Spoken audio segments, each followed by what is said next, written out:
একটু বলি।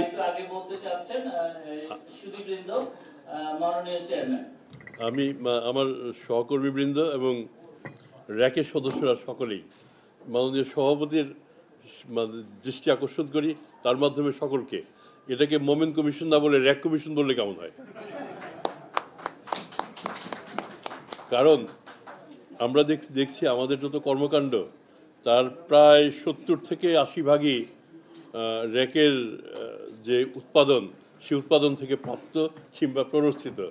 কাজে সেক্ষেত্রে আজকে আমাদের 21তম জন্মদিনে আমি সুযোগ নিচ্ছি মানে হ্যাপি বার্থডে সবাইকে বলার জন্য, শুধুমাত্র দুর্নীতি দমন কমিশনকে না। তো আজকে ধরে নাও তোমরা যারা সামনে আসো সবার বয়স 21 একটা মানুষের জীবনের সবচেয়ে গুরুত্বপূর্ণ সময়। 21-এ কি না হয়? 21 বছর বয়সে তুমি যদি নাইট প্রাপ্তি যদি কারো পাওনা হয় 21-এর কমে কাউকে দেয় না। অ্যাডোলেসেন্স কেটে মানুষ ম্যানহুডে যায় 21 বছর বয়সে। তো সুতরাং আমরা ধরে নিচ্ছি এমন একটা ট্রানজিটের মধ্যে আমরা আছি যে আমরা এই জাস্ট 21-এ পড়লাম, মানে আমরা ম্যানহুড প্রাপ্ত হলাম। যারা আমার নারী সহকর্মী আছে তারা মনে করো না ম্যানহুড মানে ওমেনহুড একই সাথে। কাজেই এতে মানে কোনো রকম বৈষম্য করা হচ্ছে না। আমরা মানে সভাপতির কথা শুনে যেটা মনে হলো, আমার দুদকে আমার যারা একদম শুরু থেকে যারা সহকর্মী তার চেয়ে আরও বেশি সহকর্মী হচ্ছে র্যাক সভাপতি। এবং কারণ দুদকের ভেতরে কি সমস্যা এটা তোমরা যতটা না বলতে পারো তার চেয়ে বেশি আমাদের সাংবাদিকরা আমাদের সামনে তুলে ধরে।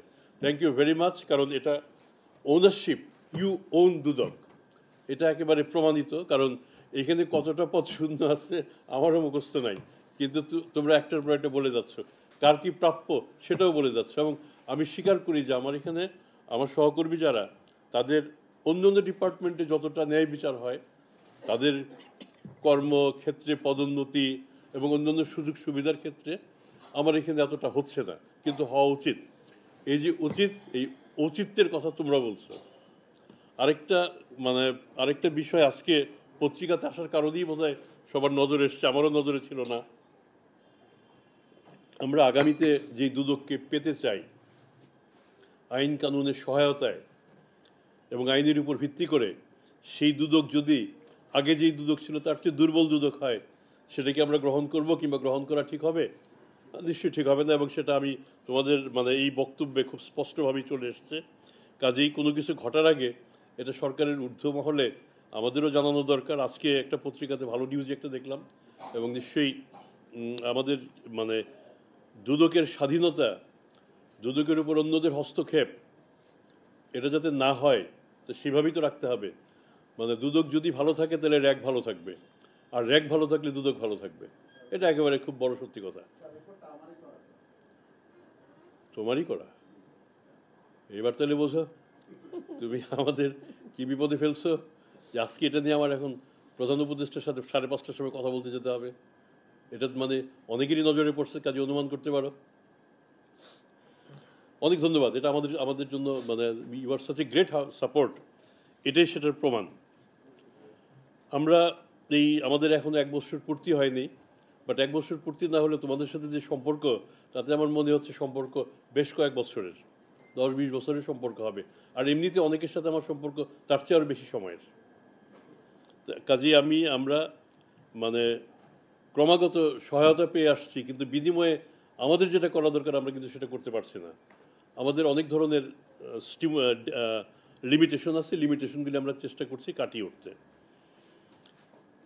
এখানে একটা প্রশ্ন যেগুলি এসছে, একটা যা মনে আছে সেখান থেকে বলি। রাজনীতিবিদদের পাশাপাশি সরকারি কর্মচারী অনেকেই মামলাভুক্ত হচ্ছেন, কিন্তু মনে হচ্ছে যেন রাজনীতিবিদরা বেশি ভিক্টিমাইজড হচ্ছেন, আমলারা কম হচ্ছেন। আমি যদি এখন আমলা বলতে কিন্তু সামরিক বেসামরিক আমলা আমি যদি নাম উল্লেখ করা শুরু করি, ওই পর্যায়ের আমরা কিন্তু রাজনীতিবিদদের সেরকম এখনও যাদের অ্যারেস্ট করার কথা ছিল সেটা আমরা করতেও পারিনি, এবং সেভাবে ততটা এগোতেও পারিনি। তবে আসার কথা যে আমাদের একটা বড় মামলা, 3টা মামলা মূলত রায়ের খুব কাছাকাছি চলে এসছে, এবং এই রায়টা যদি সত্যি হয় এবং রায়টা যদি কনভিকশনে গড়ায়, তাহলে এটার জন্য যতটুকু কৃতিত্ব না দুদকের হবে তার চেয়ে বেশি হবে র্যাকের সদস্যদের। কারণ এই মামলাটার পিছনে সবাই লেগেছিল, এবং এরপর আরও এরকম ক্রমাগত আরও বেশ কিছু মামলা আসবে। তারপর একটা প্রশ্ন প্রায় এসে যায় যে যদি এরপর একটা রাজনৈতিক পরিবর্তন ঘটে তাহলে সেক্ষেত্রে দুর্নীতি দমন কমিশনের অবস্থানটা কি হবে। দুর্নীতি দমন কমিশন চেষ্টা করবে আগামী দিনগুলিতে এখন যদি মাথা খানিকটা উঁচু হয়ে থাকে মাথা যাতে আরেকটু উঁচু হয়, এবং আমরা যদি মাথা নিচু করি তাহলে র্যাক সবার আগে রিয়েক্ট করবে, দুদককে তো এটা আমরা আশা করি না। এবং এটা বলতে হবে, শক্তভাবে বলতে হবে। আমাদের মাথা যদি নত হওয়ার মতো অবস্থা হয়, মেরুদণ্ড যদি বাঁকা হওয়ার মতো অবস্থা হয়, এটাকে টেনে ধাক্কা দিয়ে সোজা করার দায়িত্ব র্যাকের। এই দায়িত্বটা আমি আশা করি র্যাক ভালোভাবে পালন করবে। এবং আমরা তখন বলবো না যে আমরা এই পার্টিতে বিলং করি সেই পার্টিতে বিলং করি, আমরা ন্যায়ের পথটাকে আমরা বেছে নেব, সেই পথে আমরা বিলং করি। আমাদের একটা নিয়োগ প্রক্রিয়া চলছে, একটা এর মধ্যে আমরা কনস্টেবল থেকে এডি পর্যন্ত 200 জন নিয়োগের কাজ। আল্লাহর রহমত এখন পর্যন্ত আমরা নিরপেক্ষভাবে সঠিকভাবেই এই কাজটা করে আসছি। অনেক বড় বড় তদবির এসছে, আমরা কোনো তদবিরেই আমরা কোনোভাবেই একটু হেলে যাইনি, আমরা আমাদের মতো কাজ করে যাচ্ছি। এবং এখানে সবচেয়ে বড় সহায়তা পাচ্ছি সাংবাদিকদের। আমার র্যাকের সদস্য যারা, তারাও চাচ্ছে যে এই রিক্রুটমেন্টগুলি যত ঠিক হয়। আমাদের যত বৈষম্যের সূচনা দুর্নীতি থেকে, বৈষম্যের সূচনা স্বজনপ্রীতি থেকে, বৈষম্যের সূচনা এই ঘুষটুস নেওয়া থেকে। যে কাজেই আমরা যেহেতু আমাদের যে মূল স্পিরিট বৈষম্য বিরোধিতা, সেটা আমরা করে যাচ্ছি। পাচারকৃত অর্থ উদ্ধার, এটা খুব কঠিন কাজ। এই কঠিন কাজ আমি যদি দাবি করি যে আমরা খুব সাকসেসফুলি করতে পারছি, একদম ভুল বলা হবে। আমরা এটাতে সাফল্য এখনও অর্জন করিনি, তবে সাফল্যের যে পথ, সেই পথ থেকে আমরা দূরেও সরিনি। এটা শুধু এককভাবে দুদকের কাজ না, এটার সাথে অনেকগুলি এজেন্সি জড়িত। আমরা চেষ্টা করে যাচ্ছি যতটা সম্ভব আমরা এগোবো। আমরা MLAR-গুলি পাঠাচ্ছি। অনেক ক্ষেত্রেই আমাদের নিজেদের সেই সক্ষমতা এবং সেই বুদ্ধিবৃত্তি, সে টেকনোলজিক্যাল হাইট আমরা অর্জন করিনি, যে জন্য আমরা নিজেরা এখনও এক ধরনের সংগ্রাম চালিয়ে যাচ্ছি। তারপরে এটাও সত্যি কথা যে এই গত 1 বছরে আমি দুর্নীতির যে ধরনের যেসব পরিবর্তন, এমন সব নতুন নতুন শব্দ শুনছি যেগুলি আগে কখনো শুনিও নাই। এর মধ্যেই আমাদের পত্রিকাতে, তোমাদের প্রায় সবার পত্রিকাতে এসছে, চাইনিজ এক ভদ্রমহিলা, তার নাম হচ্ছে ক্রিপ্টো কুইন, কি জেমিন জনের নাম, তার $5 বিলিয়ন নিয়ে চলে গেছে। সে কাজে এগুলি তো তখন ক্রিপ্টো কারেন্সি জিনিসটা যে কীরকম সেটাও আমাদের পক্ষে, অনেকের পক্ষে বোঝা মুশকিল। ডিজিটাল ওয়ালেট কি সেটাও আমরা জানি না। সে কাজে এই জিনিসগুলির সাথে আমাদের ক্রমেই আমাদের আরও সম্পৃক্ত হতে হচ্ছে। আমরা আশা করি র্যাকের সভাপতি সহ সকল সদস্যের যে অবিরাম সহায়তা আমাদের প্রতি, সেটা অব্যাহত থাকবে। এবং আমরা চেষ্টা করব so that we can live up to your expectation. আমাদের প্রত্যাশা মতো না, র্যাক আমাদের কাছে যেরকম প্রত্যাশা করে সেই প্রত্যাশা মতো যাতে আমরা বেঁচে থাকতে পারি, সেটুকু চেষ্টা করব। আপাতত আমার কথা এইটুকুই। অনেক ধন্যবাদ। ধন্যবাদ স্যার। আমরা এবার এই যে ফ্লোর উন্মুক্ত করবো, তো আপনাদের কাছে আমাদের অনুরোধ যে একটু শৃঙ্খলা রেখে আমরা কথা বলবো, তো যতটা সম্ভব আর কি, যে আমরা প্রিন্ট এবং ইলেকট্রনিক মিডিয়া থেকে আমরা যদি একটু নির্ধারণ করে নিই, আমরা দুজন করে বক্তব্য শুনবো।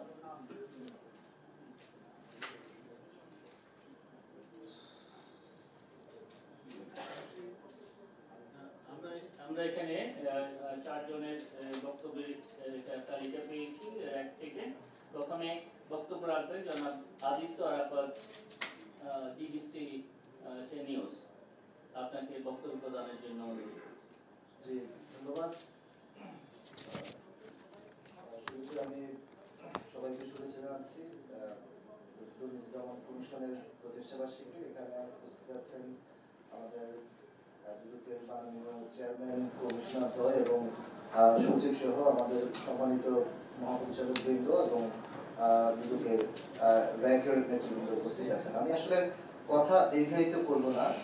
এখানে আজকে যারা এখানে বসেছেন, চেয়ারম্যান, কমিশনার, আপনারা জানেন যে গরু থেকে আসলে কমিশন গঠনের ক্ষেত্রে আমাদের সাংবাদিকদের কি অবদান সেটি আপনারা অবশ্যই জানেন। সেখানের জন্য আমরা কিভাবে কাজ করেছি, এখানে শিবলি ভাই, আব্দুল্লাহ, জাহিদ ভাই বিশেষ করে তারা সবচেয়ে বেশি অবগত আছেন। তো সেখানে আমরা মানববন্ধন থেকে শুরু করে আমরা বা আমাদের অগ্রজ যেসব সাংবাদিক যারা এই দুর্নীতি বা তখন সময় কাভার করছে রিপোর্টিং করছে, আমাদের মানববন্ধন করেছি, আমরা সেমিনার করেছি আমাদের নিজেদের আয়োজনে। আসলে এই প্রতিষ্ঠানটা এই মানে প্রতিষ্ঠানটা শক্তিশালী হওয়ার জন্য আমাদের যে পদক্ষেপ করার দরকার, মানে আমাদের জায়গা থেকে অবস্থান নেওয়া দরকার, সেই পদক্ষেপ নেওয়ার পাশাপাশি আমরা এই প্রতিষ্ঠানের জন্য এটাকে একটি শক্তিশালী একটি কাঠামো দাঁড় করানোর জন্য আমরা কিন্তু রাস্তায় পর্যন্ত দাঁড়িয়েছি, আমরা মানববন্ধন করেছি, আমরা টিএবির সাথে যৌথভাবে আমরা কনফারেন্স করেছি। তো সেই বিষয়গুলো নিশ্চয়ই আপনারা অবগত আছেন।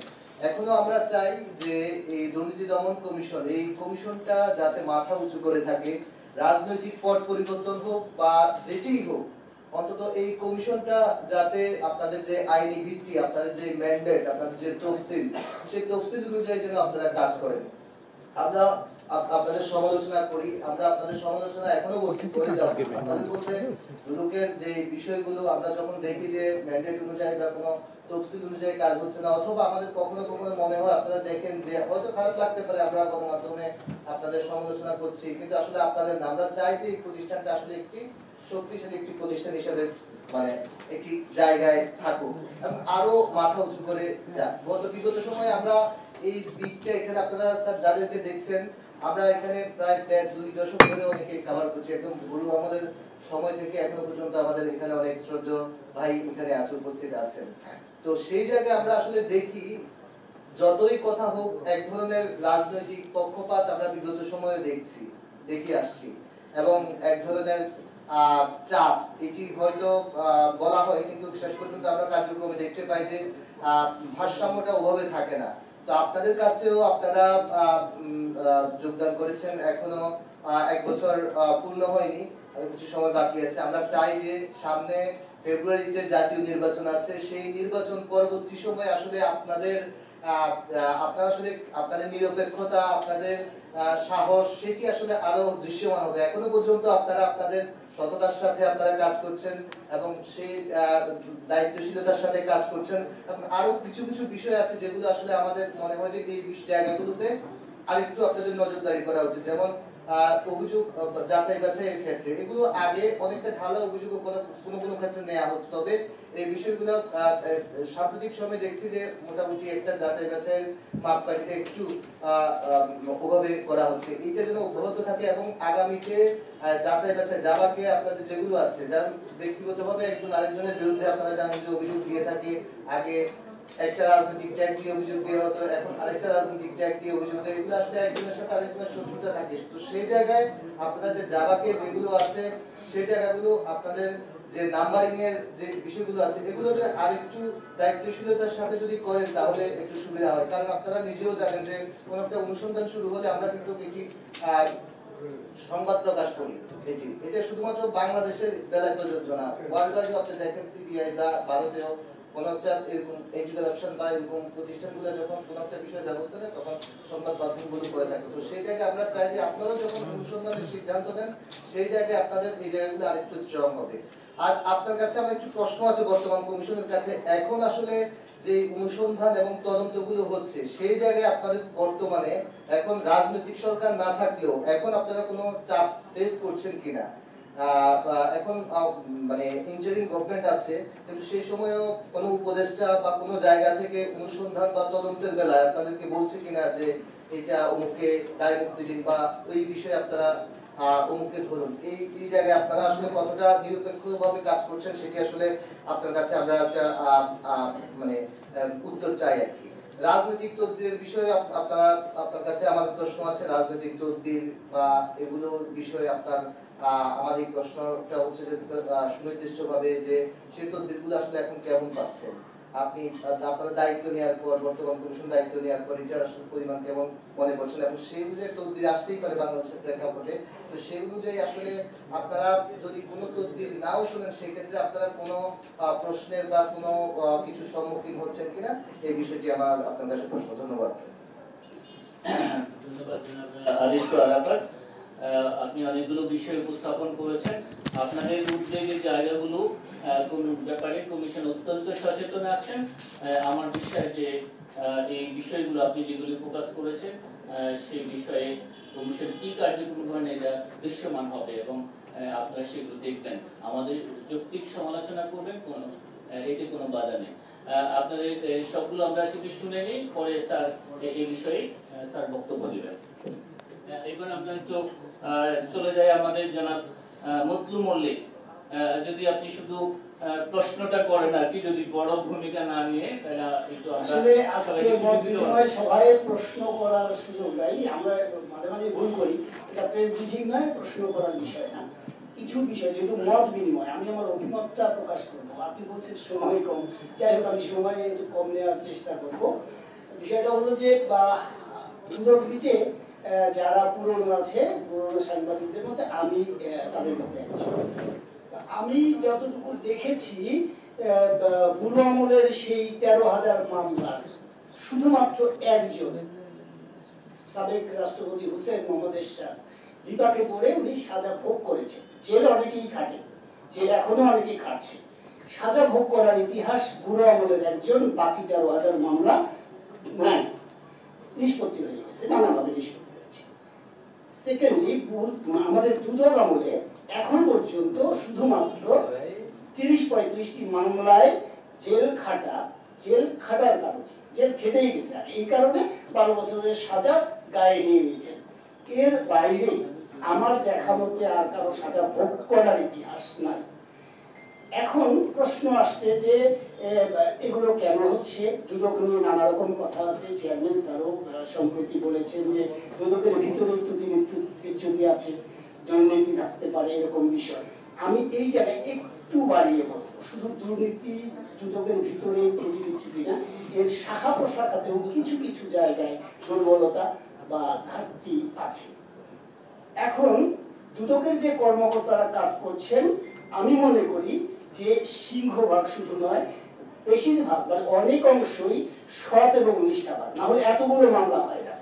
মামলা হয়েছে এখন পর্যন্ত আমার যদি ভুল না হয়, হাইকোর্ট এবং লোয়ার কোর্ট মিলে 12,000 মামলা হয়েছে। এই 12,000 মামলা কিন্তু হয়েছে তারা কষ্ট করে নিষ্ঠার সাথে কাজগুলো করেছেন। একটা জায়গায় ঘাটতি আমার কাছে বেশ বড়ভাবে মনে হয়েছে এখন পর্যন্ত। এই যে স্যার আজিজি স্যার বললেন যে আপিল করা, সেই পুরনো আমলের 111 আপিলের বিষয়গুলো এসেছে। এখন এই প্রসিকিউশনের লিগ্যাল, আপনি দুদক থেকে একজন অ্যাডভোকেটকে একটা মামলা দিলেন আপিল করার জন্য, এটা কি তদারকি হয়?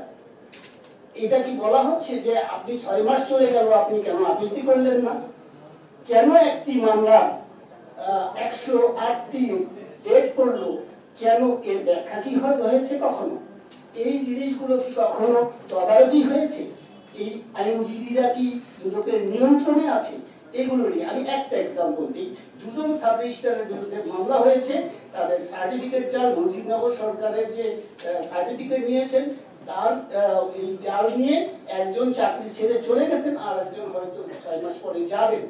কি করে 108টি ডেট পড়লো? দুদক চেয়ে দেখলো।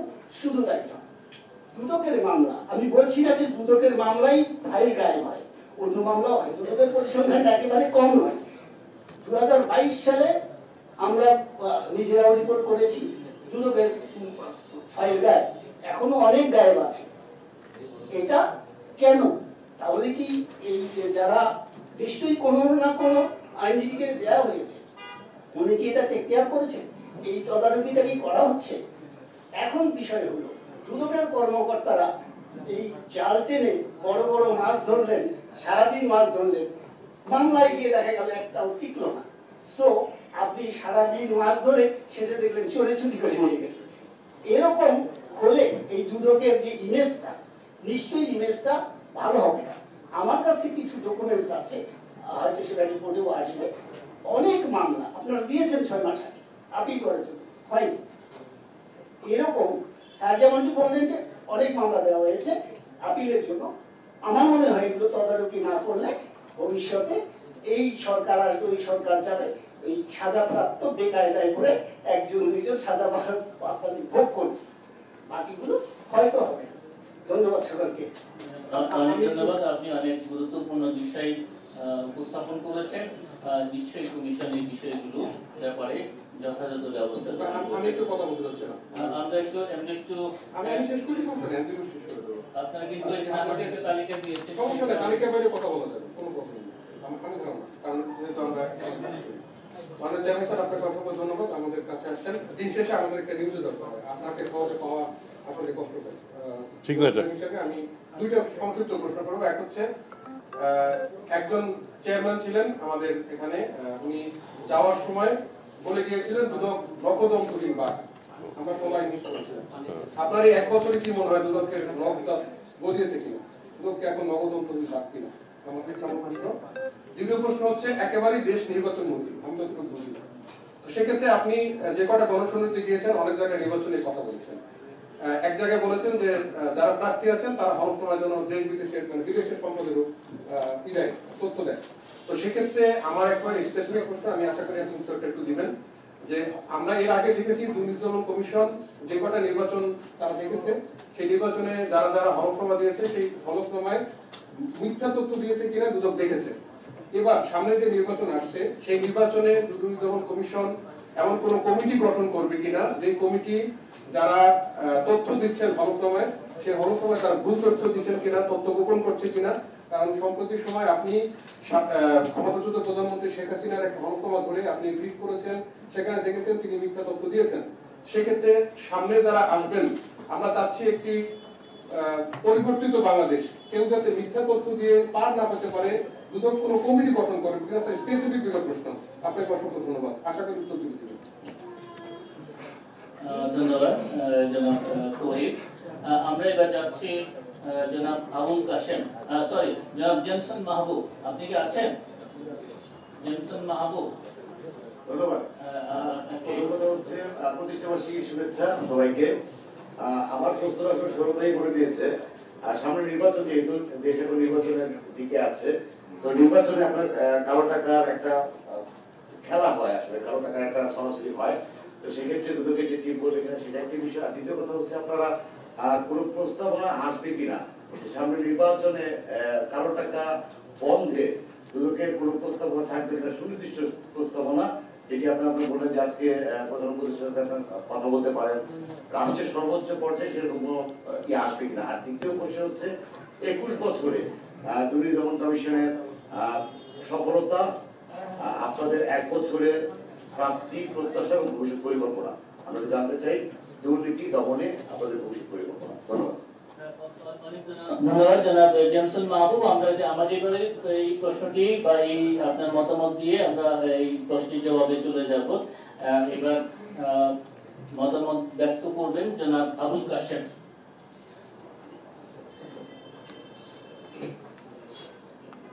আসসালামু আলাইকুম। আপিলের ব্যাপারটা তো আমি বলে নেব। দুদকের 21তম প্রতিষ্ঠাবার্ষিকী উপলক্ষে আজকে এই মহতী অনুষ্ঠানের মাননীয় চেয়ারম্যান স্যার, কমিশনার স্যার এবং আমাদের প্রাণ প্রিয় কর্মকর্তা এবং আমার সংগঠনের এবং সাংবাদিক বিন্দু সবার প্রতি সম্মান শ্রদ্ধা অন্তরিত আমি একটা কথা বলছি। দুদকের 21 বছর, 18 বছর হলে আগের আইন আছে যে বিবাহ শাদী করা যায় এবং নাগরিকত্ব পাওয়া যায়, এবার 21 বছর, তার মানে আমাদের আর কোনো ঘাটতি নেই। 21 বছর মানে কি, আমরা এখন পরিপক্ক। অতএব আগে দুদক নখদক কর্মী ছিলেন, কত রকমের ইয়ে হয়েছে, এখন তো সব পরিপক্ক। এখন আমি দুইটা বিষয় নিয়ে বলবো। এক হলো, আমরা স্কুল জীবনে পড়েছিলাম হেবিলনের বাসিওয়ালা, একটা গল্প ছিলাম যে ইঁদুর এমন ভাবে ইয়ে করতো, বাচ্চাদের কামড়াইতো, কুকুরকে পর্যন্ত আঘাত করতো, বিড়াল পর্যন্ত ভয়ে পালাইতো, যে বিড়াল ইঁদুরকে ধরে পালাইতো। এক বাসিওয়ালা এসে আবির্ভূত হলেন, তিনি বললেন যে আমি আপনার সব ইঁদুর সরাই দেবো, কিন্তু আমাকে কিছু দিতে হবে, প্রতিশ্রুতি রক্ষা করতে হবে। তিনি রক্ষা করলেন, বললেন যে ঠিক আছে দেবো। উনি পাখিতে এমন সুর করলেন, সব ইঁদুর বেরিয়ে আসলো। উনি আসতে গেলে নদীর পাড়ে গিয়ে পাখি ফিরে দিলেন, সব নদীতে লাফিয়ে পড়লো, শেষ ইঁদুর পরীক্ষা। কিন্তু যারা কমিটমেন্ট করছিলেন তারা কমিটমেন্টটা রক্ষা করেন নাই, এইটুকু আমরা করেছিলাম। তো দুদককে আমি সেই হেমিলনের বাসিওয়ালার ভূমিকায় দেখতে চাই, যে দুর্নীতি, ইঁদুর যেরকম সবকিছু ধ্বংস করেছে, দুর্নীতি আমাদের দেশটাকে ধ্বংস করেছে, দুর্নীতি আমাদের বিবেককে ধ্বংস করে, দুর্নীতি আমাদের মানবতাকে ধ্বংস করে, দুর্নীতি দেশের হানাহানি খুনাখুনি করে, দুর্নীতি রাজনীতিকে ধ্বংস করে। অতএব এই দুর্নীতি প্রতিরোধ করার পাশাপাশি দুর্নীতি নির্মূলের জন্য আমি দুদককে হেমিলনের বাসী হবার ভূমিকা আমি প্রত্যাশা করি এবং অধিকাংশ লোক যদি সেটাই করে। আমি আরেকটু আশ্বস্ত হয়েছি, কমিশনার স্যার সম্ভবত পঞ্চগড়ে শুনানিতে বলছেন যে বিবেককে লিজ দিবেন না সরকারি কর্মকর্তাদের। আমাদের মিডিয়ারও উচিত বিবেককে লিজ না দেওয়া। আমরা 99 বছরের জন্য সরকারি নিয়ম আছে, জমি তো আমরা লিজ দেই, আমরা লিজ দেব না। তাইলে কি হবে, আমি যদি লিজ না দিই, আমি 100% না বলে 60% আমি লিখতে পারবো। এবং কর্মকর্তারাও যদি লিজ না দেয় বিবেককে, তাইলে ফাইল পর্যন্ত ধরতে পারে, ফাইল গায়েব হবে না, ফাইল গায়েব হবে না এবং নোট সঠিক মতো যাবে। বিচারকরাও যদি বিবেককে লিজ না দেয় তাহলে সেটা হবে। তাইলে বিবেককে লিজ দিব না, এইটাতে আমরা সবাই একমত হইতে হবে। আরেকটা স্যার গতকালকে বলছে আপনারা শুনানিতে যে ভালো লোককে আপনারা প্রার্থী করেন, ভালো লোককে ভোট দেন, এবং রাজনীতিকদেরও বলছেন ভালো লোককে প্রার্থী করেন, আর জনগণকে বলছেন আপনারা ভালো লোককে ভোট দেন। তো চাকরির ক্ষেত্রে ভালো লোককে চাকরি দেন, আর সব জায়গায় যদি আমরা ভালো লোকগুলোকে খুঁজি তাহলে কি হবে, আমাদের সম্মিলিত প্রচেষ্টায় এই দেশ ঠিকই সোনার বাংলা হবে। এই দেশ ঠিকই তরুণরা যে জীবন দিয়েছে, 71 সালে মুক্তিযুদ্ধে যে জীবন দিয়েছে, এগুলো অর্থবহ হবে। আসসালামু আলাইকুম। আপনাকে অনেক ধন্যবাদ। আপনাদের সবার প্রশ্ন এবং আপনাদের মতামত কমিশন অত্যন্ত ধৈর্যের সাথে শুনেছেন। মাননীয় চেয়ারম্যান এখানে উপস্থিত আছেন, স্যারকে প্রশ্নগুলোর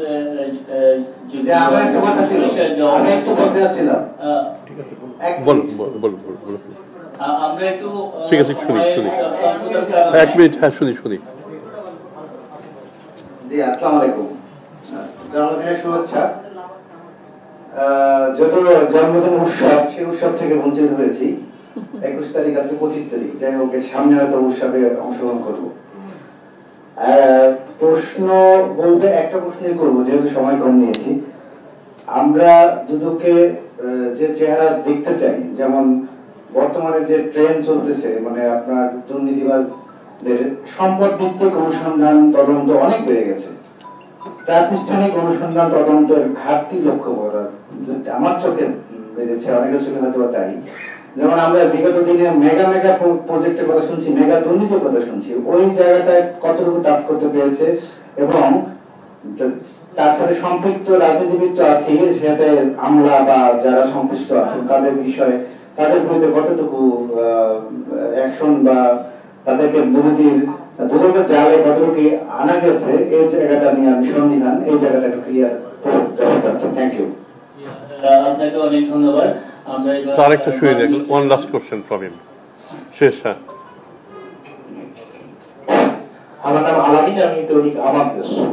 আমার প্রশ্ন হচ্ছে যে 5 আগস্টের পরে যে অন্তর্বর্তীকালীন সরকারকে ক্ষমতায় আসা,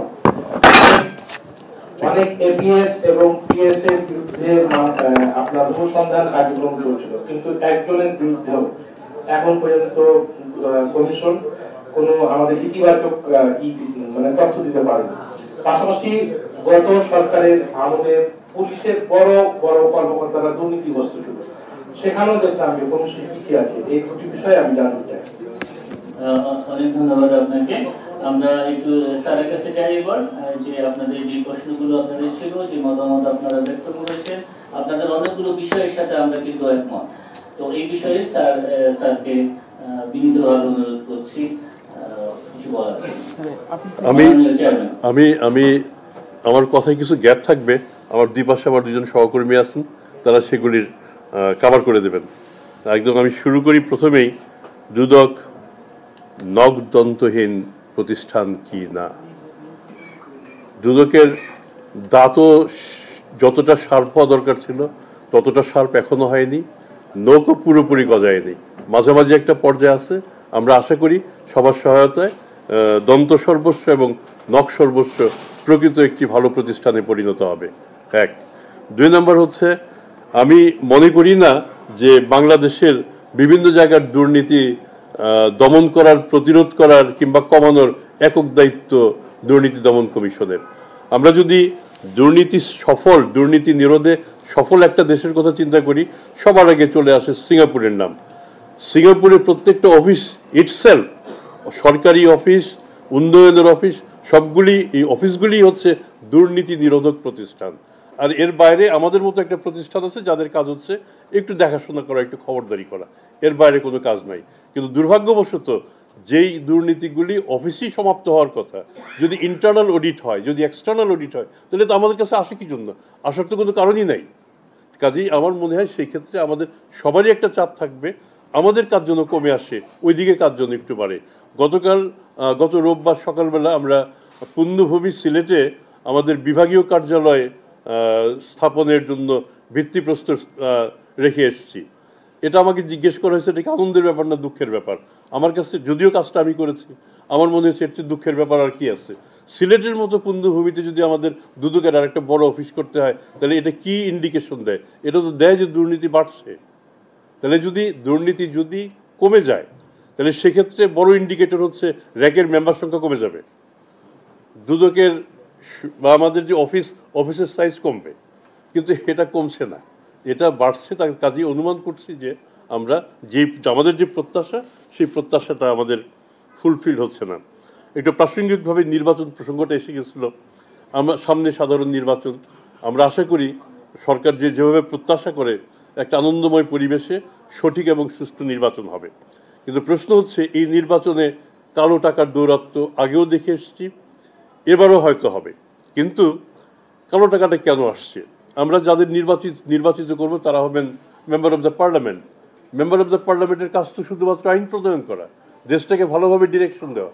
যদি আইন প্রণয়ন করাই হয়, তো এটা তো নিশ্চয়ই কোনো লাভজনক কোনো প্রতিষ্ঠান হওয়ার কথা না। এমপিশিপটা কোনো লাভজনক কিছু না।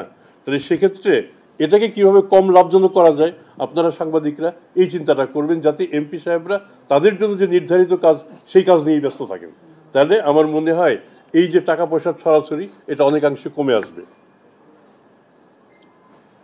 দুর্ভাগ্যবশত আমরা দুর্নীতিকে, the corruption should be too costly. আপনি দুর্নীতি করবেন, আমরা এখন যেটা দেখতে পাচ্ছি, আপনি 10 কোটি টাকা আত্মসাৎ করলেন আর 1 কোটি টাকা এদিক সেদিক খরচ করলেন, 9 কোটি টাকাই তো আপনার লাভ। 2-1 বছর জেলে থাকেন, তাতে কি আসে যায়?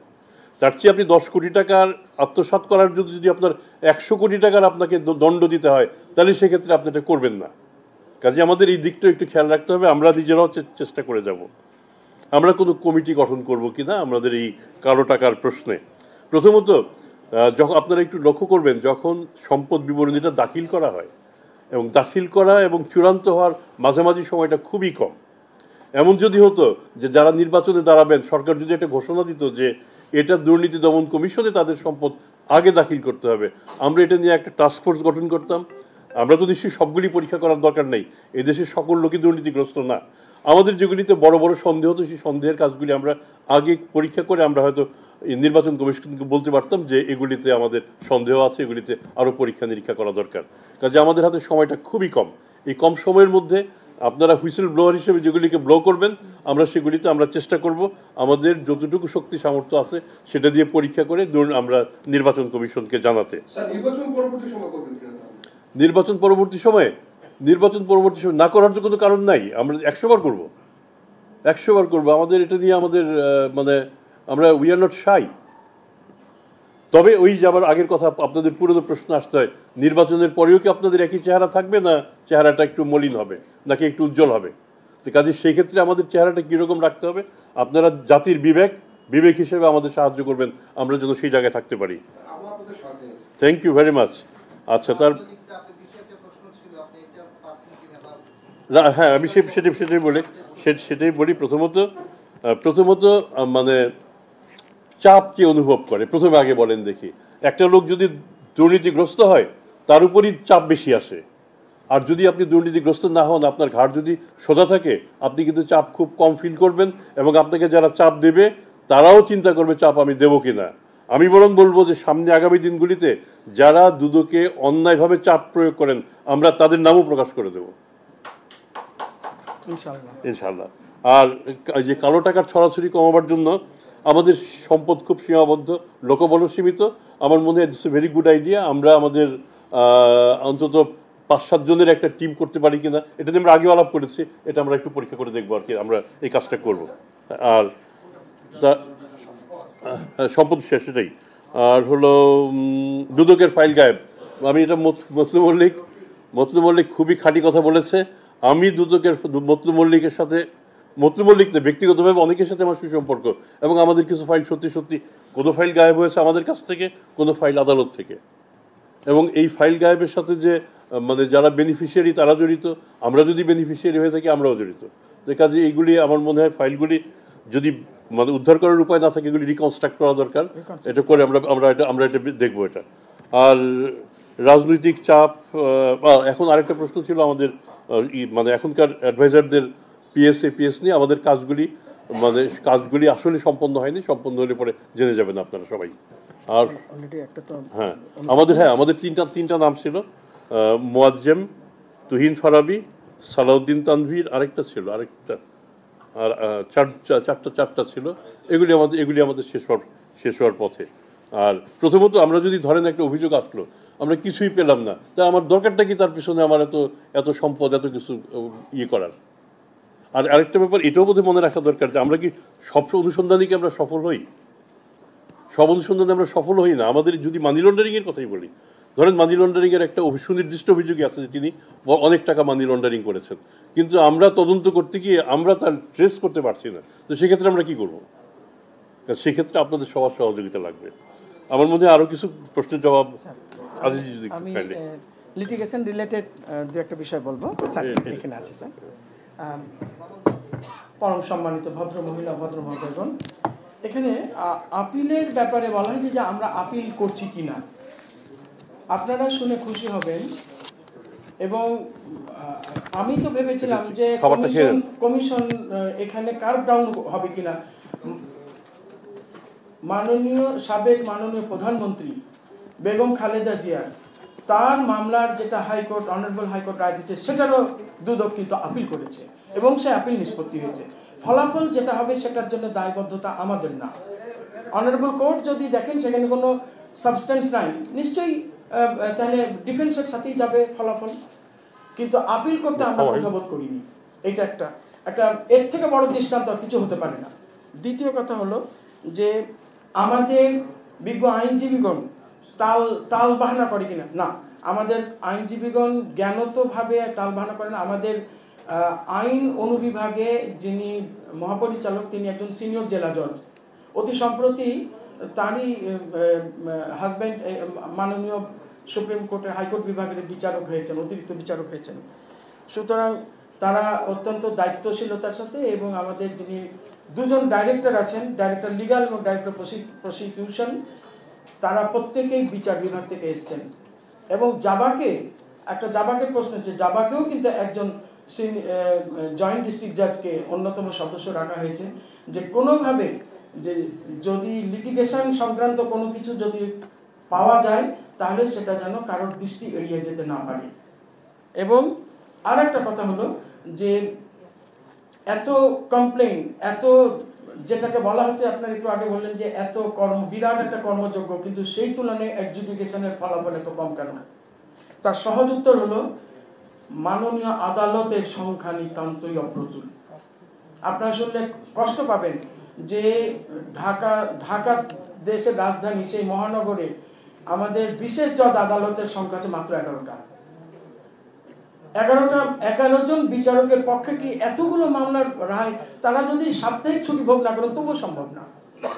সুতরাং প্রয়োজন কি, আদালতের সংখ্যা বাড়াতে হবে। আদালতের সংখ্যা না বাড়লে ডিসপেন্সেশন যেমনকার তেমনি ব্যাকলগ থাকবে।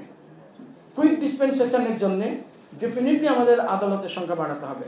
আর এ ব্যাপারে যতটুকু আমি জেনেছি মাননীয় আইন উপদেষ্টা খুব আন্তরিক এ ব্যাপারে, এবং মাননীয় প্রধান বিচারপতি এবং মাননীয় অ্যাটর্নি জেনারেল তিনজন নিরলসভাবে কাজ করে যাচ্ছেন আদালতের সংখ্যা বাড়ানোর জন্য। এটা একটা ভালো আমরা আভাস পেয়েছি।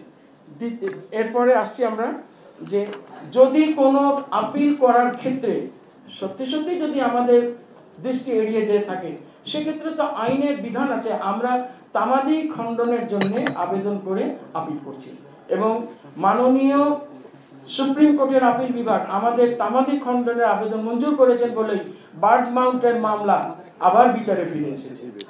আমরা আপিল করেছি, সেই ক্ষেত্রে মামলা কিন্তু এখন বিচারে ফিরে এসেছে। সুতরাং আমরা চোখ বন্ধ করে বসে নিই। আরেকটা কথা, মাননীয় চেয়ারম্যান অলরেডি উত্তর দিয়েছেন যে দন্ত আর নখর বিহীন কিনা। না, দন্ত নখর আমাদের আছে, আর একটু শার্প করা হয়তো দরকার হবে। কিন্তু আমি এক্সেলেন্সির সাথে আমি বলতে চাই যে দুদক কিন্তু যথার্থই আইনি শক্তিতে মহীয়ান। আইনি শক্তি আমাদের একটুও কম নেই। এখন লোকবল কিছু কম আছে। আর আরেকটা প্রশ্ন আসছে যে এই কর্মচারী নিয়োগের ক্ষেত্রে আপনারা শুনে খুশি হবেন, পূর্ববর্তী কমিশনের অন্য ক্ষেত্রে প্রশ্ন আছে ঠিকই, কিন্তু কর্মচারী নিয়োগের ক্ষেত্রে তারাও কোনো কম্প্রোমাইজ করেননি। আর এই কমিশনের তো প্রশ্নই উঠে না। আমাদের মাননীয় সেক্রেটারি সাহেব আছেন, উনি এবং ওনার সহকর্মীবৃন্দরা পিএসসির মাধ্যমে, আইবিএস এর মাধ্যমে অত্যন্ত নিরপেক্ষতার সাথে যোগ্যতম ব্যক্তিদেরকে নিয়োগের কাজ সম্পন্ন করে যাচ্ছেন নিরলসভাবে। এখন থাকলো নির্বাচন পূর্বকালে হলফনামায় সম্পদ বিবরণীতে কোনো মিথ্যা তথ্য থাকলে তা দুদক খতিয়ে দেখবার প্রয়োজন মনে করে কিনা। অবশ্যই এই ক্ষেত্রে মাননীয় চেয়ারম্যান মহোদয় শুধু ওই একটি না, নির্বাচন কমিশনের কাছে উনি একটার পর একটা রিকুইজিশন দিচ্ছেন ইনশাল্লাহ যে আমাদের কাছে তথ্য পাঠানো হোক, তাদের হলফনামার কপি পাঠানো হোক।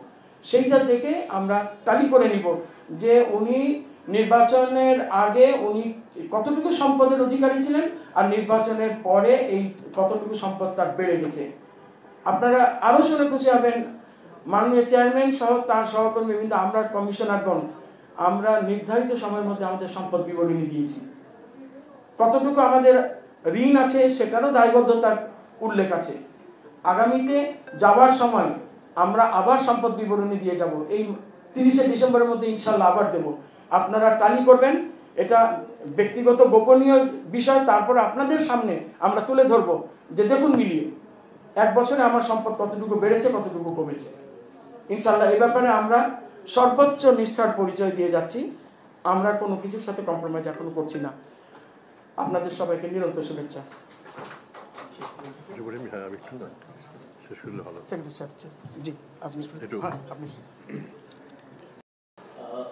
ধন্যবাদ। আমরা প্রায় 1 ঘন্টার মতো, আমাদের নির্ধারিত সময়েও 15 মিনিট বেশি আমরা কথা বলেছি। আপনারা অনেকগুলো গুরুত্বপূর্ণ বিষয় উপস্থাপন করেছেন, সেগুলি যথাযথভাবে জবাব দেওয়া হয়েছে। আমাদের বিষয় আমাদের সম্মানিত সচিব স্যার এর বক্তব্যের মাধ্যমে এই মত বিনিময় সভা শেষ হলো। স্যারকে এই সমাপনী বক্তব্য রাখার জন্য বিনীত অনুরোধ করছি। ধন্যবাদ। ধন্যবাদ। আমরা 1 ঘন্টা 15 মিনিটের মতো আমাদের যেটি নির্ধারিত সময় ছিল মোটামুটি সেই সময় পর্যন্তই মত বিনিময় করেছি। মত বিনিময়ের পাশাপাশি কিছু প্রশ্ন আমাদের এখানে এসেছে। আমাদের কমিশনের মাননীয় কমিশনার স্যার, মাননীয় চেয়ারম্যান স্যার, তারা সেগুলো উত্তর দিয়েছেন। আমরা আশা করেছি যে নিশ্চয়ই আপনারা এই উত্তরে সন্তুষ্ট। দুদকের পথ চলে আপনারা আগে যেভাবে আমাদের সহযোগী ছিলেন আমাদেরই অবিচ্ছেদ্য অংশ হিসেবে, আশা করি আমরা ভবিষ্যতে আপনাদেরকে এভাবেই সহযোগী হিসেবে পাব।